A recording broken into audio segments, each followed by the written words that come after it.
Olá, queridos irmãos. Mais uma vez, iremos transmitir o estudo da palavra, o momento de oração. Esperamos que todos os irmãos estejam acompanhando as transmissões. Hoje nós iniciaremos com 2 versos do Salmo 118.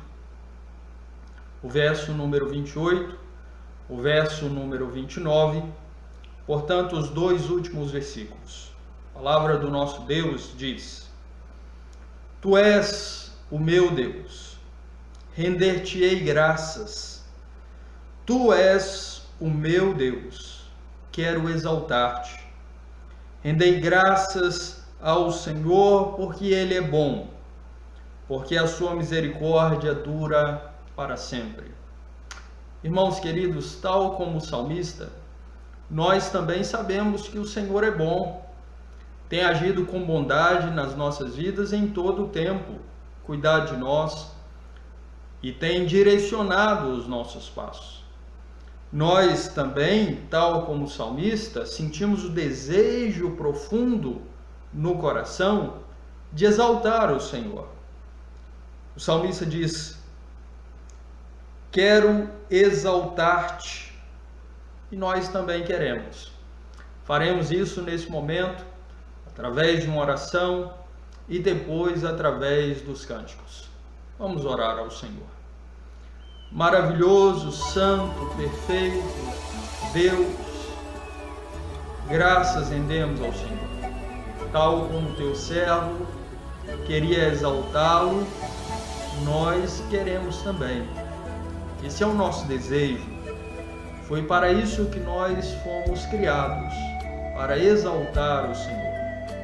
O Senhor é bom, a misericórdia do Senhor não tem limite, ela dura para sempre, ela é eterna. Graças rendemos ao Senhor pelo cuidado, a provisão, o pão que o Senhor nos dá todos os dias, a proteção sobre nós, a instrução que temos através da Tua palavra. Obrigado, Deus querido, por ter nos escolhido e por nos auxiliar nesta caminhada até a volta de Cristo. Uma caminhada que é cheia de tropeços, de riscos, de tentações, mas também uma caminhada em que nós encontramos a sustentação do Senhor. Muito obrigado, Pai, porque nesta caminhada o Senhor vai trabalhando nas nossas vidas, no nosso caráter, e vai nos ajudando a servir o Senhor. Queremos, querido Deus, implorar a bênção do Senhor sobre as nossas vidas, hoje e em todo o tempo, até a volta de Cristo Jesus, nosso Salvador. Pedimos que o Senhor aceite a nossa adoração, através dos cânticos também que iremos entoar ao Senhor. Em nome de Jesus nós oramos. Amém. Irmãos, iremos agora transmitir alguns cânticos e pedimos a todos que cantem junto com a transmissão, que iremos passar agora.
suas mãos, pois o Senhor é Deus, o Senhor é Rei dos povos.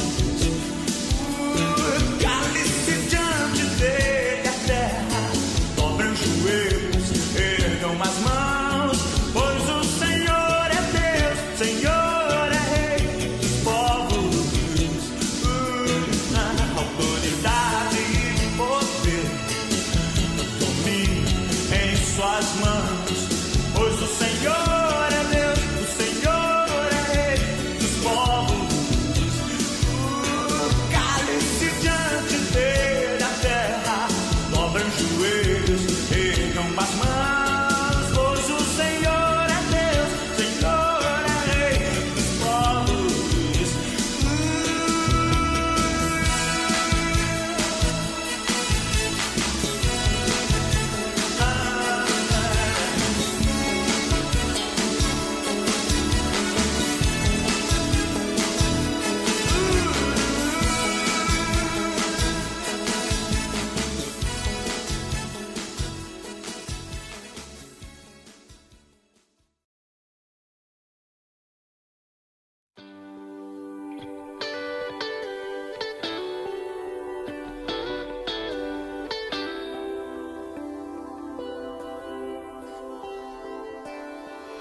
Esta paz que eu sinto em minha alma não é porque tudo me vai bem.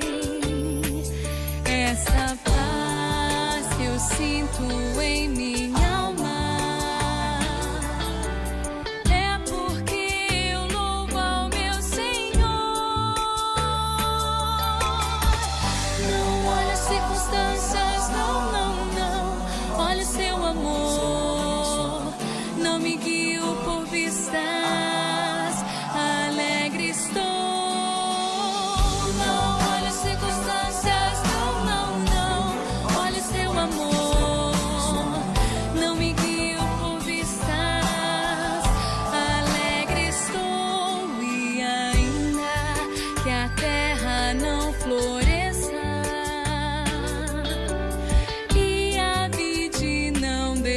seu fruto, e ainda que os montes se lancem ao mar, ou que a terra trema, hei de confiar.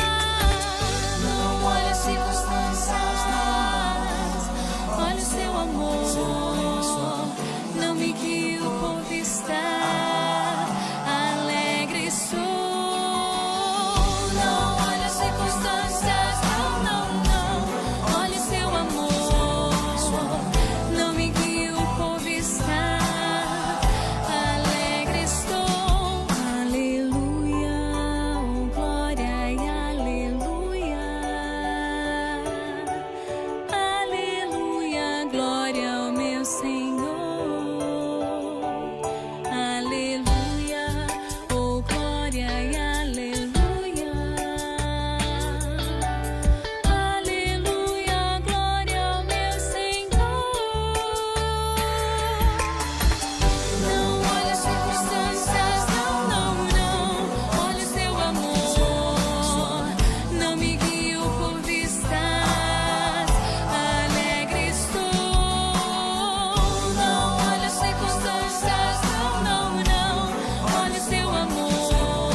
Irmãos amados, passaremos agora à reflexão da palavra do Senhor. Iremos ler Lucas capítulo 18, a partir do verso 18. Nossa leitura será feita até o verso número 23. Os irmãos conhecem esse texto e sabem que é um texto profundamente rico, um texto que nos ensina um texto que nos desperta a reflexão, especialmente a respeito de quem ou o que está em primeiro lugar nas nossas vidas. Esta reflexão é profundamente importante. Esse texto, escrito pelo historiador, pelo médico Lucas, ele nos fala de uma pessoa que era extremamente rica, porém, como veremos, profundamente miserável. Iremos fazer a leitura, iremos tecer alguns comentários com base nesse texto e depois iremos nos dedicar à oração, como temos feito constantemente. Iremos clamar ao Senhor nosso Deus, pela Igreja do Senhor.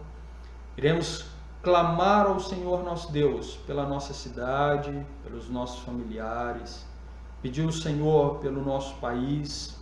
Os irmãos bem sabem a crise que estamos enfrentando, não apenas com relação à pandemia, sim, com relação à pandemia também, mas não apenas com relação a ela, outras crises que temos enfrentado, crises no âmbito político, econômico. Iremos colocar tudo isso diante do Senhor.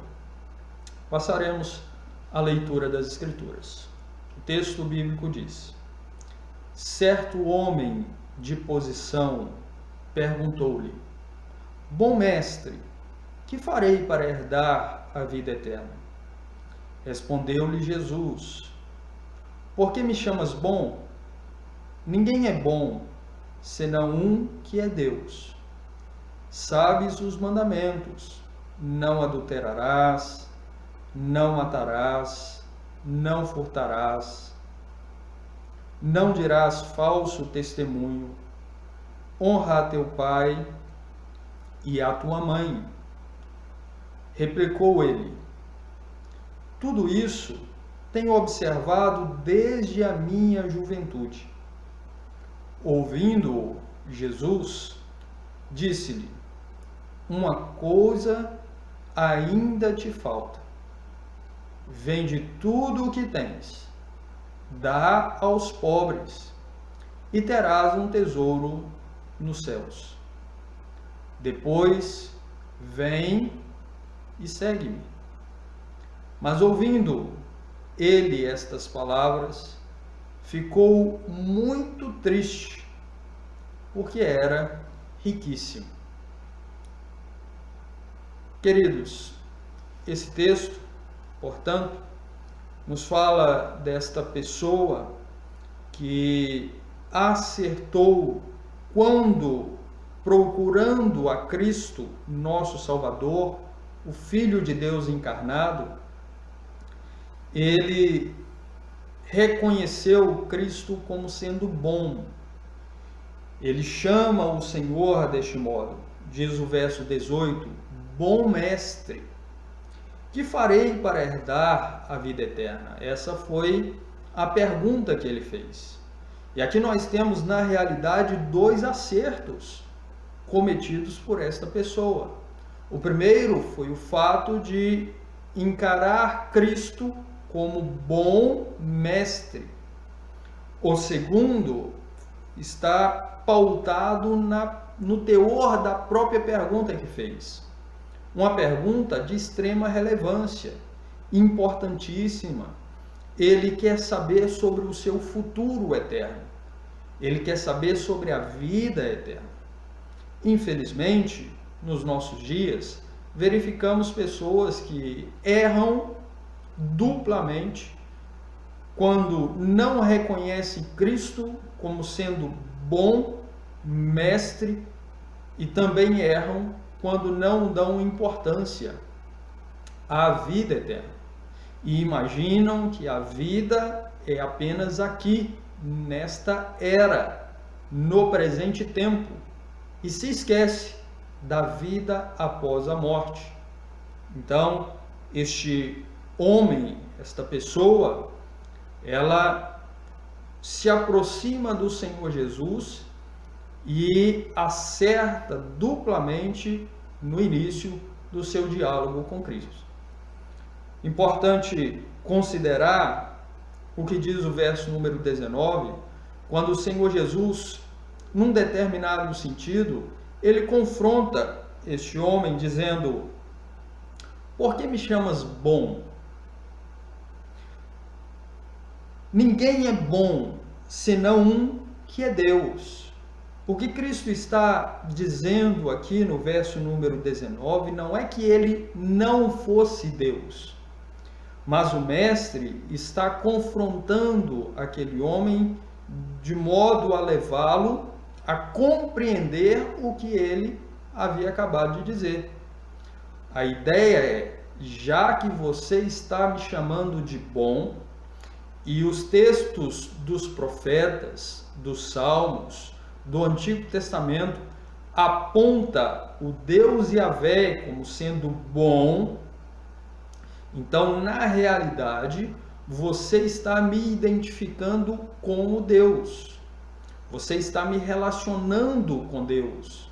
Então, o que Cristo está mostrando aqui no verso número 19 é: já que aquela pessoa, aquele homem, estava chamando Cristo de bom, ele também, num determinado sentido, estava aceitando a autoridade de Cristo e reconhecendo o relacionamento de Cristo com Deus, identificando Cristo com uma característica que é patente na pessoa do Senhor Deus revelado no Antigo Testamento.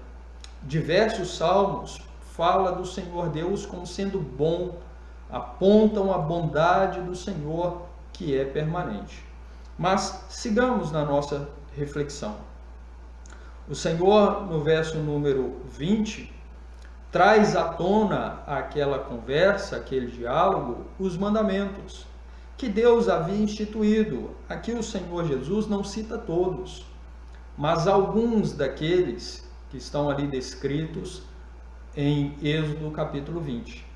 Aqueles que o Senhor deu a Moisés, que é um compêndio da lei. E aí o Senhor diz: sabes os mandamentos. E o Senhor cita: não adulterarás. O Senhor cita: não matarás, não furtarás, não dirás falso testemunho, honra a teu pai e tua mãe. Interessante que o jovem, aquele homem, ele responde ao Senhor dizendo: tudo isso, todas estas coisas, tenho observado desde a minha juventude. Meus irmãos, este homem foi inteiramente parcial na resposta que deu ao Senhor Jesus, tendo em vista que ele poderia até conhecer esses mandamentos, quem sabe poderia até ter se esforçado por cumpri-los, mas não havia cumprido cada um deles perfeitamente, porque todo homem é pecador. Somente Cristo, nosso Salvador, passou pela terra, enfrentou as tentações, sem contudo cometer nenhum pecado. Este homem, quando disse tudo isso tenho observado desde a minha juventude, ele foi condescendente consigo mesmo, foi parcial na sua resposta, pois uma breve análise destes mandamentos expostos aí no verso número 20 aponta para as falhas que nós cometemos, e isso, infelizmente, com constância. Quando o verso número 20 fala não adulterarás, o verso número 20 ele aponta para algo que vai além de um contato íntimo, físico com outra pessoa. O Senhor Jesus ensinou isso no Sermão da Montanha, dizendo que qualquer homem ou mulher, que olhar para o seu próximo com intenção impura no seu coração, esta pessoa já adulterou com o seu próximo. Verso número 20 diz: não matarás. Claro que nós compreendemos este mandamento conforme aquilo que o Senhor Jesus ensinou também. Pois Cristo, nosso Salvador, nos ensinou que o assassinato, o homicídio, ele não é simplesmente ou somente o ato de tirar a vida física do próximo. Mas se abrigarmos no coração ódio contra o nosso irmão, nisso já nos tornamos homicidas, assassinos. Portanto, os mandamentos aqui, eles são tremendamente abrangentes. O verso diz: não furtarás. Também devemos compreender este mandamento de modo mais amplo. Aqui a ideia não é somente de ir e tomar o objeto ou alguma coisa do próximo sem o consentimento dele, sem que ele veja. Mas também compreendemos através dos nossos símbolos de fé que o furto aqui pode ser muito bem alguém ser contratado para um determinado serviço e nesse serviço a pessoa não fazer o que foi paga para fazer. Fazer de um modo mal feito ou demorar mais que o suficiente para fazer a fim de obter um salário maior, colocar dificuldades a fim de obter um salário maior, e este é apenas um exemplo. Pois não furtarás também tem um leque de aplicações. Meus queridos, verso número 20 fala: não dirás falso testemunho. Se aquele homem tivesse sido criterioso na análise consigo mesmo, ele deveria então reconhecer que havia errado em todos esses mandamentos em algum momento da sua vida. Não dirás falso testemunho não é somente mentir, mas quando falamos não com a intenção de edificação a respeito do nosso próximo, mas falamos a fim de trazer humilhação, vergonha, falamos a fim de manchar a integridade daquele nosso próximo, a fim de deixá-lo numa situação desconfortável diante da sociedade e mostrar apenas que o nosso próximo errou e não visando o bem e o crescimento espiritual do nosso próximo, nisso também estamos dando mau testemunho. Ou, melhor dizendo, nisso também estamos dando falso testemunho. Então, o texto, ele é abrangente.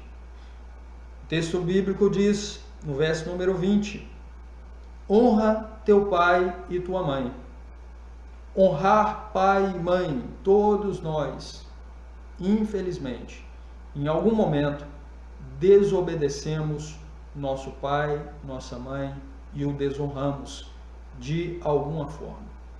Nos nossos dias, infelizmente, isso tem se tornado comum.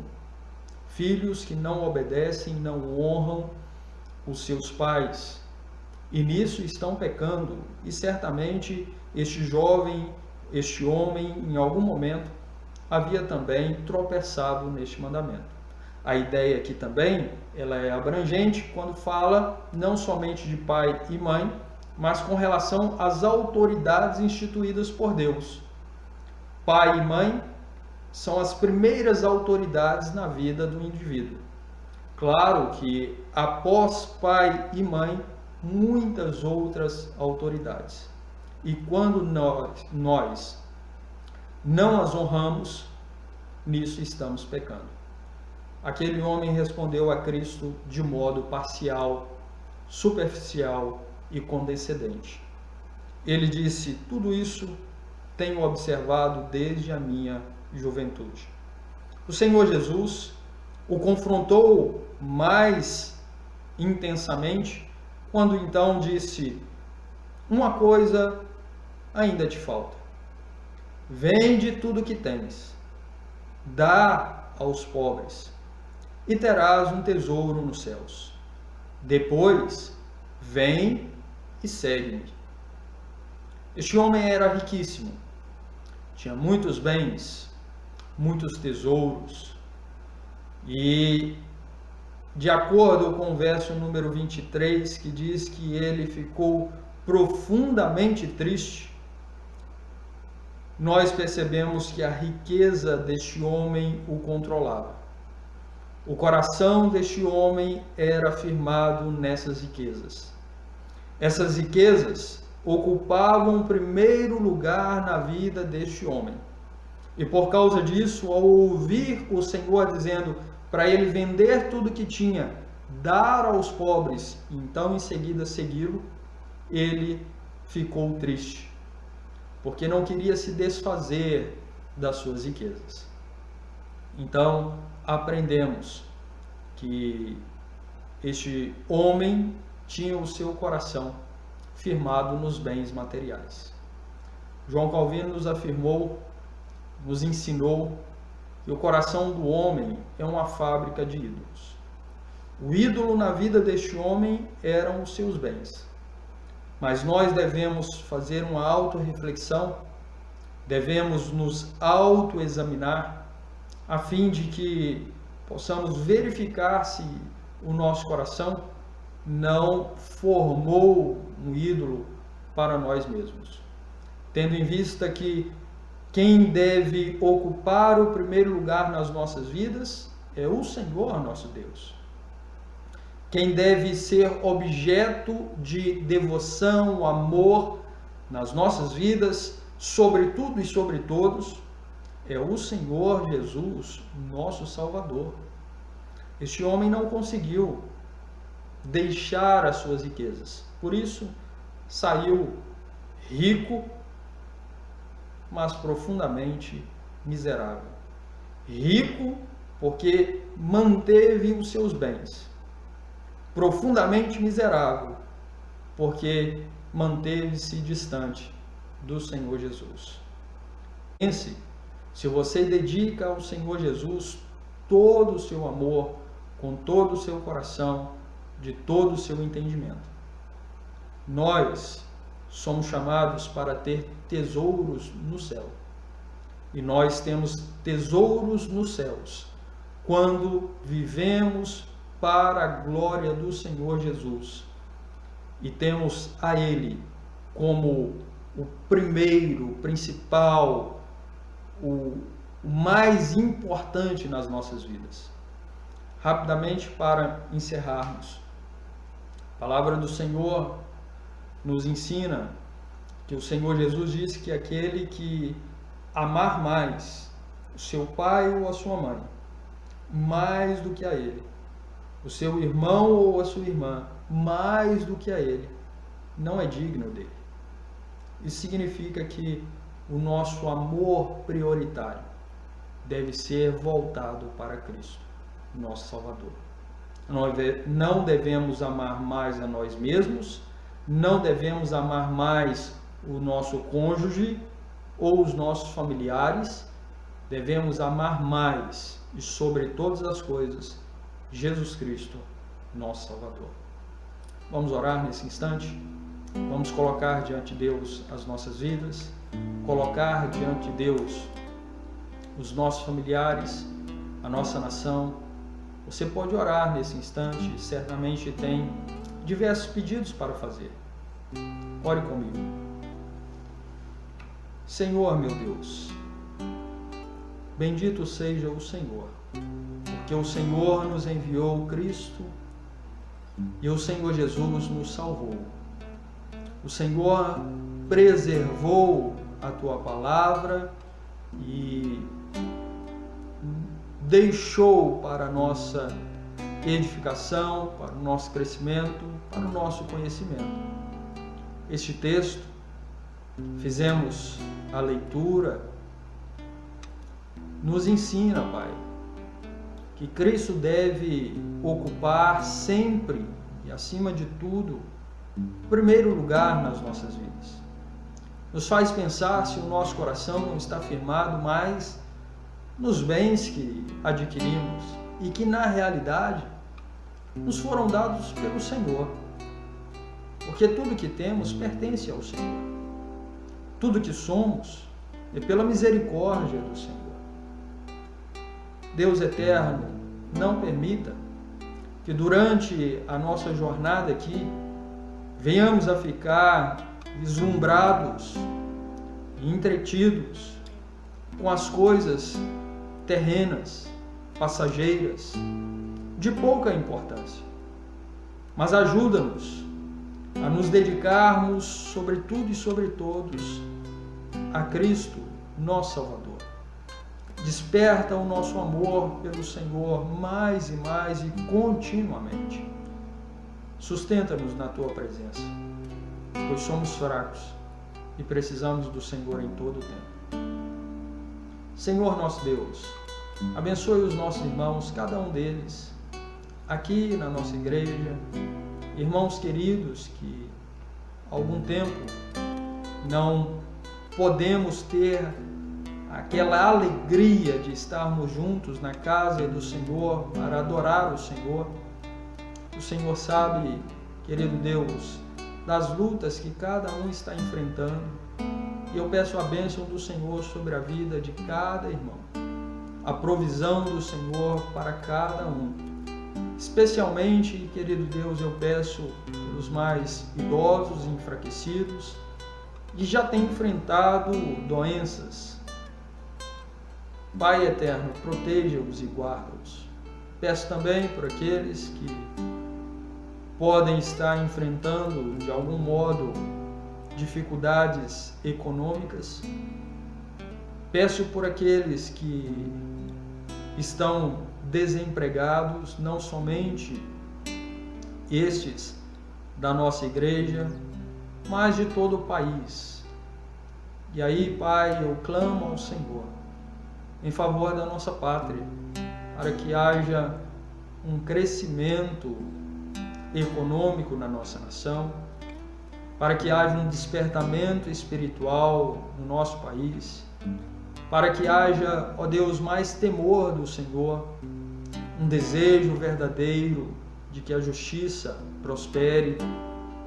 Ó Santo Deus, abençoe o nosso presidente, abençoe os ministros que ele escolheu, abençoe os deputados, senadores, os governadores.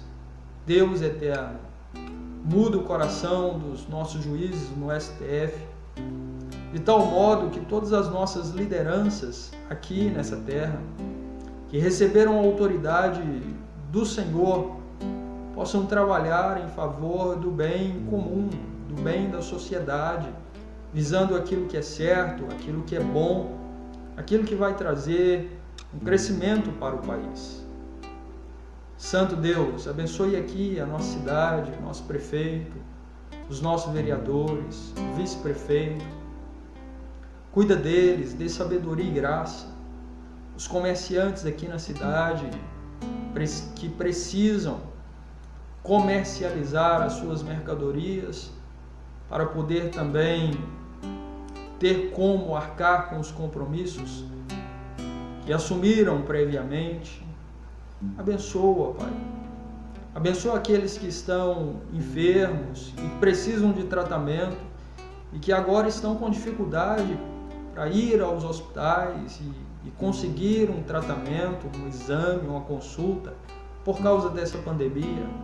Aqueles que já foram infectados pelo coronavírus, Deus Todo-Poderoso, pedimos ao Senhor que leve a cura a cada um, que o remédio que for administrado seja eficaz.